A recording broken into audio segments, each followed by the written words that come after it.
everyone, and welcome to our very first episode of the Palomino Pláticas. I'm Nini.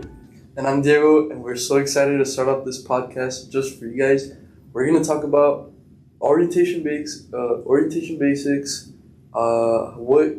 to expect for your first year, and what got us through our first year. We're here just to guide you. So let's go. Yes, we're going to give you personal advice, some tips, some tricks, information that will help you and guide you throughout your orientation and your first year here as a college student. Like what helped you go through your orientation, like when it was your first year? So when it was my first year, I remember they went to my high school actually, and then they helped me register for my orientation there, and then they also helped me register for my classes. They had like a little, I don't know what it's called, like those when the college go to your school, and then everyone who gets accepted to that college, they all go to the library, and then they help them and stuff like a preview day. I guess you can say that, but instead of going to the college, they come to you. Yeah. So they helped me register for my orientation there. And yeah. And then I got a confirmation email, and I kept getting emails throughout the summer about the orientation. And I was like, oh my gosh, like, they don't leave me alone. Like what is it you need for orientation? Like what do we need to register? Because for me, I did not know anything about orientation. So like I just graduated, I was on summer break until I went to the park with a friend, and he told me, he's like, hey, have you registered for orientation? I'm like, what is that? Like, what's that? Yeah, I was so confused. And he goes, bro, you need this so you can like register for classes and stuff. I'm like, oh, what? Yeah, if not, they put a hold on your account if you don't attend orientation. Yeah, so I literally went to OC that day and registered for classes. I got good classes, but they were like the last of the last. Yeah, they were all full already. Yeah, they were all full. I went to the last session too, so. I also went to the last session, but I did my last session at the South Campus.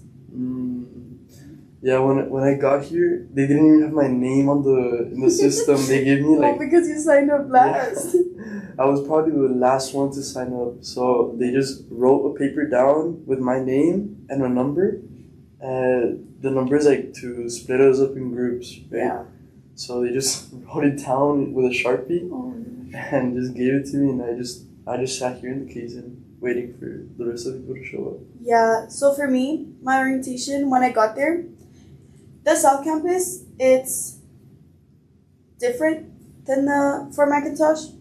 Once you arrive, there was like tents and canopies already up for like check-in and stuff, and it was alphabetically organized. So you would just go by your last name, and there's the orientation leaders that were there. They would tell us like, oh, that it's by your last name, so make sure you go to the whatever. And then once you check in, they gave us like a bag, and then we would have to go to like. We would go to the Billy Hall, and at that time I didn't know what the Billy Hall was, so I was just like following where everyone else was going. And then they gave us breakfast, they sat us down, and they had an introduction. They introduced the orientation leaders, and then that's when we separated into groups, like you said. I think it was like 5 groups. Or 5 groups? 8. But yeah, there was a lot of groups. For me, it was a lot of groups too for me, because the Kazan was packed and there were hardly any seats available in the middle. So people were just like the top or on the side. Went to the last one, right? Yeah, I went to the last one, so it was packed. Because everyone waits for Yeah. Like you. I mean, I didn't know there was an orientation to get into college, so it was just, I wasn't informed, you know. There were a lot of things I didn't know from orientation. Yeah. That have a lot to do with how I manage my college life now. Like for example, I took some college classes in high school, right? And I didn't know it was already gonna be the start of my GPA, right? Yeah. So I didn't do that well, but I didn't do too bad on them, right? But when Pedro Rivera, the manager for Student Life, the coordinator, he started talking about FAFSA and everything, and how if you go below, what is it, 2.0 GPA? Yeah, you're They on. cut your Is it academic? No, it's not suspension. academic. Suspension. Yeah. Yeah, academic suspension, and you have to fill out like forms so you can do an appeal and everything. Yeah. Yeah, I didn't know that. Thank goodness. I'm really in good standing though. I'm really good standing. Enough about us. How do you go through the process of registering for orientation? So there's multiple ways you can register for orientation. You can register online at Laredo.edu. Under a tab called Admissions and Aid, you click that one, and then it literally says Student Orientation. And then from there, you can choose your date, which session you want to attend to. Once they get that, they'll get your name. When you register, they're going to ask for your name, your number, your email. If you're allergic to anything, because they do provide food during orientations. What is it, like Chick-fil-A or? It was Chick-fil-A, right? It was Chick-fil-A last year. I just don't know what they give this year. I mean, it's Chick-fil-A every year, so maybe it would be Chick-fil-A. But they also offer breakfast, so. Yeah. But yeah, once they get your information, they put you on a roster, and then those rosters are all connected for the orientations, the different orientations. So like if you sign up for orientation session number 1, the roster would go, your name would obviously go to that roster, and those rosters will be given that day. And that's how they'd be able to check it. Okay, so what would you say was your favorite part of the when you went to orientation? When I did it as a student, my favorite part was probably the beginning, just because I saw everyone come in, and then the introduction, and we got to, the orientation leaders introduce themselves, and then we got to ask questions. So I think that was like the most active part of the orientation, aside from like walking and doing the presentations, going into the rooms. I think also the beginning, I'd say, was my favorite part, because that was before we got separated into groups. Yeah. So it was like comfortable. Yeah, for me, my favorite part was going to, it was the campus tour, because I'm a big history guy, right? I love history. So whenever they start telling me about any sort of stories or anything, I find it so interesting. You're there, you're listening. Yeah, I'm there, I'm listening, I'm asking questions. I'm a geek when it comes to stories. And one of my orientation leaders, his name was Ray. And he was so chill. He started telling us a story from the MFA and the VPA, or one of those two. Yeah. That there's like, supposedly there's a ghost. Oh my gosh. There that he saw. He was probably trying to scare us, right? But since the campus is old and it's called Fort McIntosh, so it's a military base. He told us a story about a ghost there, like just walking past him, and how he felt like a cold breeze. Oh, he was just trying to scare us, but it was really cool. And plus the basketball too. Yeah, I'd say my favorite part as an orientation leader was the tours, because everyone was, I feel like the vibes are always up in the beginning, and you're walking around and everyone's asking you questions, and you're just talking, it's basically like if you're just taking a stroll, but instead you're like talking and showing the buildings and showing them how things work and where they can go to classes and stuff like that. Like, what is a step-by-step process people go through while being in orientation? So, step by step, first you need to register, for sure. You can do that at Laredo.edu, you can do that at the Office of Student Life. So you could do it both ways, right? There's multiple ways for you to register. After you register, you'll start getting emails and text messages about when your session is coming up, to not forget what to bring, what to expect during orientation, and you'll get phone calls as well. And then once your session starts, you come in. When they send the emails, they'll send like a map, and they'll show you where you need to be for your check-in. Once you check in, you're gonna go through like a little process, and it's gonna be where you get your PID number, to see if you're registered for classes. they're gonna check your financial aid status. They're going to take your ID photo, and then from there you would get breakfast, sit down. Then we'd have an introduction. We'd share the director and us. Assistant director from Student Life would introduce themselves, then the orientation leaders would introduce themselves. Then we'd separate into groups, and then from the groups, it would be the tours. Tour. Yeah. So we would go on the tours. After the tour, we'd come back, have lunch, and then after lunch, then we'd all stay, depending which session we're at, because we do offer orientation at both campuses. If you're in the Fort McIntosh campus, we'd stay at the Kazin, and they'd have a financial aid presentation. And so the financial aid office workers would come, and they give a very detailed presentation on financial aid because it's very complicated. And the scholarships too and everything, right? Yes. The Palomino scholarship. Yeah, so then after that, you'd go back into your groups, and you'd leave, you'd go into presentations. You go into little classrooms with your group. You get presentations on passport, counseling and disabilities, the computer rooms. You'd get on the library, the websites, things like that. A bunch of information, how to use it, how to log into your Canvas. You could also passport. Yeah. Then after the presentations, we'd leave, and then we'd go off and we'd let them explore the different facilities like the gym.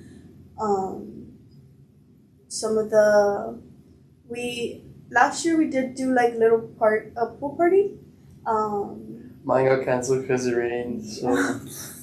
Well, sorry. Honestly, they were very fun. It was always super hot, but it's the summer. Like, what do we expect? We're in Laredo, you know. I think that's also one thing that students have to keep in mind, that we live in Laredo and it's hot. Yeah. So signing up for orientation, like we're not going to change the weather just because it's orientation day, you know. Also, please bring comfortable clothing. I'm being straight up, because when I was there, I saw people going in jeans. I went in shorts, but I saw people going in jeans or in sweaters and hoodies. Sweaters. I'm like, how are you surviving in this weather? Like, are you not drenched in sweat? It's very bad. Please bring comfortable shoes and comfortable clothing. Doesn't matter what it is. Don't bring jeans, because you're gonna be. If you bring light blue jeans, you're gonna become dark blue jeans. So. Oh no, that's so bad. Yeah. So moving on from orientation basics, now we're deep diving into what to expect for your first year in college. Yeah. So, like the transition, I would say the transition from high school to college, it's very weird in the sense that you're in a building with a lot of people for probably your 4 years, right? And here in LC, you're gonna be. Well, it's weird because you don't see those people anymore, right? So you start making your own. After high school, everyone goes their separate ways. Yeah. So right now, my friends, I would say, like, I make friends through class, right? Mm-hmm. We just talk about the subject and like what we need help on, right? Yeah. Not for assignments, but like just to help each other through like as a study guide. I think when coming into college, it's very different. Everything's different. Your routine is gonna change. Your mindset's gonna change.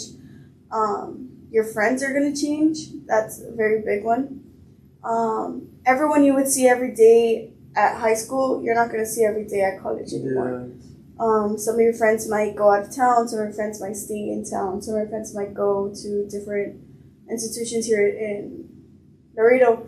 But I think the only thing is to always have an open mind and to always allow growth in your life, and to not stay so steady, and to not want to be like, oh, I like it because my routine right now it's good, so I'm not going to change it.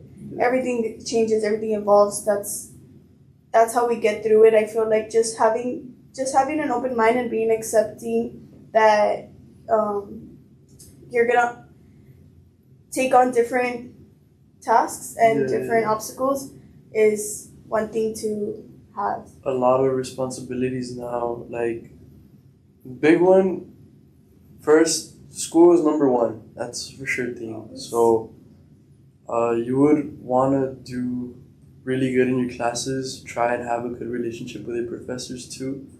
What helped me the most was doing my assignments on time, and just talking to my professors, right? Like asking them what I need, what they can help me in, right? What I should study, and they'll tell you what you need. Most right? definitely. They're always super understanding as well. I know I've had lots of things happen while I'm taking classes, and literally just communicating to your professors, talking to them, they always understand. They always, depending on your professor, they'll either give you extra time to complete your assignments or give you extra credit to help you. If you ever fall behind or something happens, but yeah, I feel like